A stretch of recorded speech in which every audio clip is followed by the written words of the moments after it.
Hello, everybody, and thank you for tuning in to the Liberty Report. With me today is Chris Rossini. Chris, welcome to the program. Great to be with you, Dr. Paul. Very good. I want to talk about inflation once again. There's a lot of misunderstanding about what it's all about. And the Fed is the engine of inflation, but they're in total denial on purpose, so they don't want blame for anything. The Fed notoriously, I'm sure you know, Chris, has always wanted to take credit for good times, and when times got bad, they wanted to take credit for getting us out of bad times. Well, I think of it a little bit differently. I think they give us all the bad times, and they cause, and they've never produced good times. But that's their goal, and people have become very dependent on the central bank and the Federal Reserve rigging interest rates and doing all these things. But you know, the Fed met this week, and Powell, came out with a statement that has been repeated so often, and it has to deal with really the definition and what the story is about in inflation. And he said that inflation is under control and within range, and we have room. We can have a little bit more inflation if we need it. That was sort of his theme. And he's talking about the 2% of the CPI. And I think that is so deceiving. And I wanted to spend some today, Chris, on just talking about the reality of inflation, who causes it, and what kind of harm, what should they be looking at? And I postulated a question: what if the CPI is not a very good measurement of inflation? And quite frankly, I don't think it is, and it's done on purpose because there's no inflation. So therefore, the Federal Reserve can do what they want. The interest rates are low, and they're already ready, and they're already involved in trying to take care of the next recession, depression, and hasn't even theoretically started yet. But they have room now. They're treating it, but they're running out of tools and running out of ammunition because how much lower can they put interest rates? Because that's always the thing that can solve the problem. And lowering the interest rates is just inflation. They have to inflate to distort the market rate of interest, and that's the whole problem. And it works fine. It benefits the special interest groups. Wall Street loves it. The president loves it. The liberals love it. The conservatives love it. Everybody likes low interest rates, except it's so unfair, and that is the problem. The banks and the big corporations can borrow very cheaply. Government borrows very cheaply. The average person who gets stuck with a credit card debt, they pay 17% interest rates, and the people who have to borrow to get their kids to college, they have to pay high interest rates. So it's such an unfair system, and it is related to the fact that kids, are in debt. And that the middle class is getting wiped out, and it also gives ammunition to the socialists. Say, see these free enterprise system, it doesn't work. Capitalism is a total failure, and that's why we have to have socialism, because they want us to believe, and incessantly the media keeps saying, that the capitalism is failing, and that is a problem. But I want to go over, Chris, and see how many things we can just say what they ought to be looking at. If I don't want them to look at the CPI, because even the CPI theoretically should give us some information of printing money, but there's a lot of reasons why it doesn't. Like one, they rigged the CPI, and the CPI is actually lower, reported lower than it really is. And there's segments of the economy that has a much faster rising CPI than other areas. So it's not reliable. So I would like to get people to think otherwise, because it does affect prices. There's no doubt. In this regards, everything doesn't go up together. Right now, I would say the biggest bubble, where the highest prices are, where there's going to be a big correction, I would say the price of bonds. The price, when interest rates are very low, and now they want them at negative rates, and that's a reflection of inflating the money supply, and they think this is good, but that's a price. So I would say, Chris, that we have a very, very big bubble in the bond market representing the debt, and the debt is another bubble created by inflation. And I would limit my definition of inflation to the increase of the supply of money and credit by the Federal Reserve System, creating very distorted interest rates.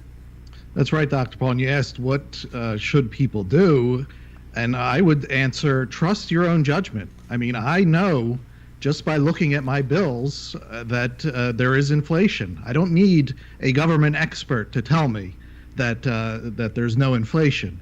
And that's the critical thing here for all Americans, is to trust yourself first. Even if you're wrong at times, as long as you're lying to yourself. That's what they do in Washington. They lie to themselves. But trust your own judgment. Now, Washington wants you to trust their judgment. They want you to trust their words, their experts, their so-called scientists and professors. And that's done to remove any confidence that you can have in yourself. And the media plays a major part in this too. The media is always trying to tell us, oh, the majority thinks this, the majority thinks that. Well, who cares what the majority thinks? If you're interested in the truth, it really doesn't matter what the majority thinks. So when you look at your own bills and you see that dollars are buying less, that's all you need. You don't need a CPI to tell you otherwise. Right, and in our title we talked about is this just ignorance from the educational system, or is this deliberate?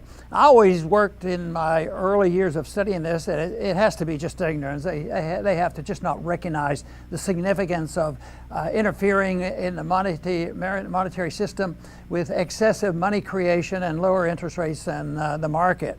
But Mises in Human Action does talk about this, and he convinced me that it's deliberate because the Fed doesn't want you to start thinking, oh, it's caused by the Fed. Oh, they've disrupted interest rates. No, they want you to think that prices rise, because there's too much profiteering, or the wages are going too high because of labor unions. So they want to blame something else. And he claims it's deliberate. So all this nonsense about no inflation, I think it's very, very deliberate.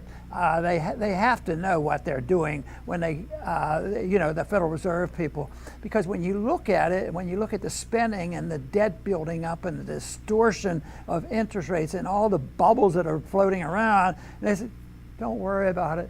We're in charge here, and there's no inflation, so we don't have to worry. Matter of fact, that was one of the things they did in the Depression. They said there was no problem in the 20s because there was no inflation, but afterwards, especially in Murray Rothbard's book on the Great Depression, he pointed out that there was significant bank monetary inflation, which caused the inflation, and a lot of it went into the stock market. Right now, in the 70s, the inflation of the money supply went into a lot of consumers' goods, even worse than it is now, even though I don't think we see an accurate measurement of it. But they said no, they were reassuring themselves all through, no inflation, it's okay, but then they became believers that it was a stock market. Well, the Federal Reserve Board chairman that I knew over the years was always concerned about the Depression, and Bernanke was probably the most radical, but they were all the same, that we will never have a depression again. The money supply will never shrink. We will always provide the necessary money. And right now, look at the challenge they've had. They had this huge, serious recession in 08 and 09, and they got us sort of past that. They really didn't solve the problem, but they did it by printing a lot of money. I think they're prepared to do it again, and I think there's so much money into the system, and there's still interest rates rising like the other day, and we've talked about this. The repo rate jumped up to 10% because they said they didn't have enough money, which is astounding. So the markets are very, very powerful, and the corrections will come, and the system is just very, very fragile. Another thing that people don't talk about that creates this illusion is the fact that we have been able to have a very, very tricky export. We export our money, export the dollar, print the money, and buy stuff. We like cheap prices, and the people like to make stuff, and then they make profits. We get angry with them when they start accumulating dollars and spending them here and interfering, because it's not long lasting. But no, we've been able to export a lot of inflation because the dollars go overseas and they don't immediately go into our consumer market. But it is a system that is, there's so much immorality involved on it. It's a fraudulent system, and people need to see it in those terms, not just bad economics. If a private company ever did this, it would be considered fraud. People would go to jail by deceiving the people. And ever since we've had a Fed, there's been deception, on what the money was all about, until they finally totally and completely admitted to total failure and eliminated any relationship of the dollar to gold by 1971. So that is what has gone on. But I'd like for all of us to do a better job in pointing out, what we see in the market that is a reflection of what the Fed is doing, other than the CPI, because they say, oh, the CPI is okay. There's a lot of distortions in the market that we should be aware of. That's right, Dr. Paul, and you're totally right about this, the immorality of this entire system. And you called it, I believe, I've seen many times, an empire of lies. And that's exactly what it is. An empire of lies. Everybody sees what they want to see. Take a look at Democrats. They see lots of things that aren't there since 2016. But on the other side, you have President Trump this week tweeting that this is the greatest economy in American history. So there is no truth to be found anywhere in Washington. And while President is claiming the greatest economy in American history, the Fed is acting with desperation. They're doing QEs, even though they're not calling it QE. They have rates down almost to zero again. And this is supposedly the good times. And we have almost $1 trillion deficits in the good times. What is going to happen in a recession? They have painted themselves into a terrible corner that they deserve, because they shouldn't be doing any of this stuff. But, Americans are going to have to really reconsider whether or not they want central planners anymore. Yes, and I think what you're pointing out, of course, is what we should expect. But there's a lot of people who don't want to believe it, and if they do, they say, I can't do anything about it, and we'll just have to wait and see what happens. But this next one's going to be worse than the last one, and that really raises a lot of question. But some other places where I see inflation, the results of the inflating the dollar, where we have prices way out of proportion. How about in the military? How about the DOD? What about almost everything the government does? Prices are always much higher. What about the educational system that the government manages, or the medical system? Prices are way higher than the market would be otherwise. But there's another area that I think not many people talk about, and I just sort of thought about it recently, where there's a lot of price inflation, and that is in politics, outside of what the government's doing. How about in political campaigning? To run for president now, you don't need a couple $100 million. They're talking about $1 billion, to run for a major office. And they also spend a lot of money. And if you want to see where some of the money goes that people donate to campaigns, it's to the people who does the advertising, the running of the campaign, and that's always escalating. Even now you'll hear another record is set, special election, and that's a reflection of the fact that credit is easy, the money is floating around here, and they're pushing those prices up. But they're not included in anything the Federal Reserve would report, because they don't want you to think that it's related in any way that to the Federal Reserve. The Federal Reserve, they do not want to be blamed for any of these problems. Right, Dr. Paul. I'll finish by saying that I'm sure that the planners around the world, once this dying monetary system reaches its end, that they think that they'll just replace it with something like it, or even worse. They're the masters of the universe. They'll just rig up something else. Well, that's not a given. And that's why it's important for a critical mass of people, not a majority, but a critical minority of people to be able to convey the ideas of sound money. And that means everybody watching this show, that means you. We all have our own, personal spheres of influence. And when the people around us are struggling and they're looking for answers, we have to be able to provide it for them. So, thank you for watching or listening to us on iTunes. If you understand and are able to convey the ideas of sound money and liberty, then the empire of lies has no chance. Very, very good, Chris. And I just want to reiterate a lot of what you've been saying there. And another thing that people don't realize is the big government occurs. A lot of people complain about big government one place or another, but big government doesn't occur just because taxes are high.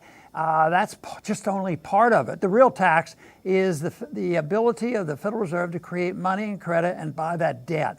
And so if you don't like big government for different reasons, conservatives might dislike big government for one reason, liberals for another reason, but all big government depends on the Federal Reserve System. We wouldn't have a system like this. All one would have to do is go back and look at what happened since 1913 and look at the expansion of government, our involvement in wars, our involvement in welfare redistribution, and it is huge. So if somebody is thinking about peace and prosperity, they can't do it with the Federal Reserve, because the Federal Reserve is, they tell us a little bit, but they're a big member of the deep state. They have a lot of power on what they can do, because if they just say, well, we're going to just protect a free market system of money, we're not going to interfere in interest rates, we're not going to have credit expansion, all of a sudden, there'd be a big difference. Of course, we don't need a Federal Reserve. We should think about how wonderful it would be if we would have a free market, voluntary system where people would work hard, spend what they have left over, they would save, and other people would invest it. It used to be called the wonderful nature of the invisible hand. But unfortunately, the invisible hand, which worked quite well, has been turned into the iron fist. And that's what totalitarians want, an iron fist. And no matter whether they call themselves fascists, socialists, or communists, it's an iron fist, because if you don't obey, there'll be a penalty levied on the individuals. So if one is looking for more peace and prosperity, one has to consider the total elimination of the Federal Reserve System. And in the meantime, until it self-destructs, we ought to know more about it, and we ought to pass the bill to audit the Fed and get to the bottom of why it exists and what kind of special interests benefit from it. I want to thank everybody for tuning in today to the Liberty Report. Please come back soon.